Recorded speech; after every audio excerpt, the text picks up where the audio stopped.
ફ્રેડી તમે ફિટ પણ બહુ છો યાર and what do you do કારણ કે તમારા પર એ પ્રેશર તો કોન્સ્ટન્ટલી રહેતું જ હશે કે ભાઈ ફિટ દેખાવું પડે કોન્સ્ટન્ટલી કારણ કે તમે એક્ટિંગ ફિલ્ડમાં છો એટલે હા ડેફિનેટલી એ પ્રેશર રહી છે અને આઈ થિંક એક આઈડેન્ટિટી બની જાય તમે જ્યારે ફિલ્મોમાં આવો ત્યારે કે કયા પ્રકારની પર્સનાલિટી તમે ભજવો છો અને આ હાઇટ સાથે ડૂમ લઈને આવું પેટ લઈને આવું મોટું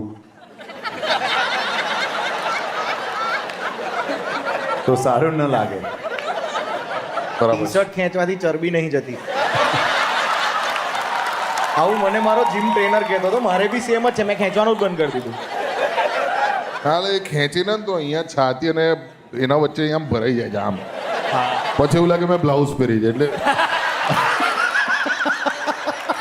એટલે મારે વચ્ચેથી પેલી વચ્ચે જે થર છે ને બે ચરબીવાળા વચ્ચેનો ત્યાંથી આપ કાઢવું પડે. આપણે બે લેવલ પર છે ને કે આપણા માટે આગળ જતા ટી શર્ટ બને જ નહીં. આપણે સીધા બ્લાઉઝ જ લેવા પડશે.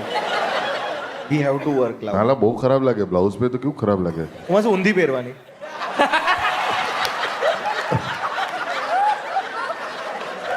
પાછળનો ભાગ આગળ આવી જાય તો ના ખરાબ લાગે એમ. આપણે બ્લાઉઝ પહેરીશું તો આગળની પાછળ જ ક્લીવેજ આવશે એટલી ચરબી છે પાછળ. સોરી ફ્રેડીભાઈ પણ સોરી. તમે લોકો સાઈઝ કેમ વેચી નથી લેતા? નહીંતર આ ઓડિટોરિયમ વાળા કમ્પ્લેન ના કરે કે સાહેબ તમે ગયા પછી એક પાંકડો વાંકો હતો એક પાંકડો સીધો હતો.